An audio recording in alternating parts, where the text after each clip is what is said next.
In 2024, IBM identified the manufacturing sector as the industry most attacked by cybercriminals for the third straight year, which is why we see even the biggest brands being impacted by the work of hackers. Bleach maker Clorox is coming clean about the details surrounding a recent ransomware attack, but the finger-pointing extends past the gang of perpetrators and all the way to the company's IT provider. And Clorox believes that the IT firm's faults in this situation were so egregious that it has filed a lawsuit.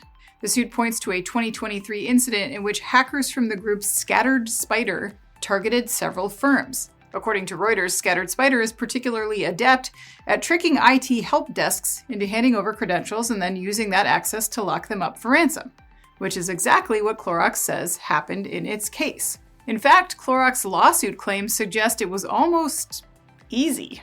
The company alleges that one of the group's hackers was able to repeatedly steal employees' passwords simply by calling the IT desk with its service provider, Cognizant, and simply asking for credentials. And while the hackers were posing as Clorox employees, Clorox alleges the service desk didn't ask for verification details of any kind.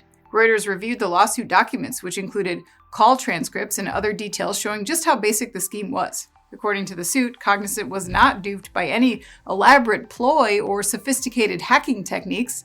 Cognizant handed the credentials right over. Clorox said that the hack resulted in $380 million in damages, a large chunk of which came from the company's inability to ship its goods in the immediate aftermath of the attack.